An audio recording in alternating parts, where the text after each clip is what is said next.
Le plus difficile à changer, ce sont nos clients.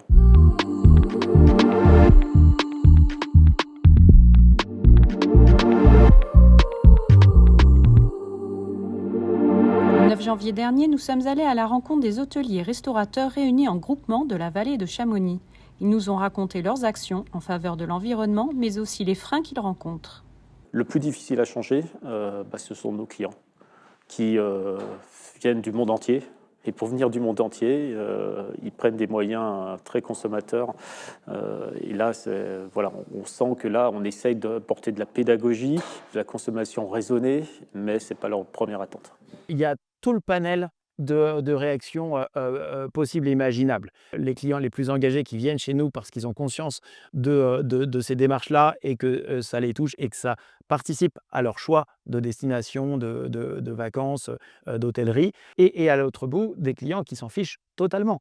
Mais quand je dis totalement, c'est encore pire que ça. C'est-à-dire qu'il y a des clients qui vont chez nous avoir des démarches encore moins vertueuses que celles qu'ils ont chez eux. Il y a un gros effort de communication qui va dès la réception, quand ils arrivent en réception, où là on leur apporte des informations sur notre environnement et sur le fonctionnement de l'hôtel, et après par énormément d'affichage, que ce soit dans les chambres, dans les couloirs, pour leur faire prendre conscience de cette nécessité d'éteindre les lumières. Mais ça, on a mis en place de plus en plus de systèmes automatiques pour éteindre les lumières, pour limiter la consommation d'eau. Et dans cette consommation d'eau, évidemment, le nettoyage des serviettes, entre autres, avec cette démarche dynamique de ne pas laver les serviettes tous les jours.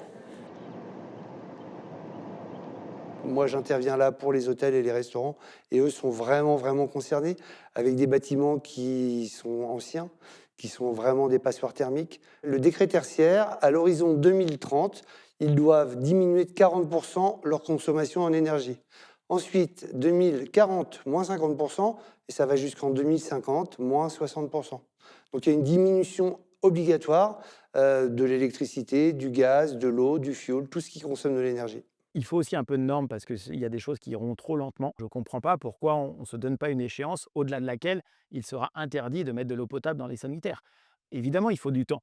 Mais si on ne se donne pas une échéance, on n'avancera jamais assez vite. Alors, pour les hôtels, ceux qui ont des surfaces de parking de plus de 500 mètres carrés, s'ils entament des travaux sur leur revêtement, ils doivent faire en sorte à ce que le goudron ou l'enrobé qu'ils vont mettre puisse laisser l'eau être absorbée. Il y a une obligation, alors pour 1500 mètres carrés qui est très rapide, pour 2027, 50% des surfaces devront être couvertes de panneaux photovoltaïques. On a réussi l'an dernier à n'acheter que des pommes et des poires de la région. Ça a l'air basique. Et on a renoncé aux tomates fraîches, je l'ai dit, mais on a renoncé aussi aux fruits rouges. On n'a pas besoin de fraisiers à Noël, ou en tout cas on peut s'en passer. C'est un petit pas et on préfère faire plein de petits pas. On est en train de travailler avec Hugues et Marc pour créer des produits de tisane, des produits séchés, des produits en bocaux, pour profiter des fortes productions de l'été, pour produire des matières premières qu'on réutilisera, que nos chefs réutiliseront l'hiver.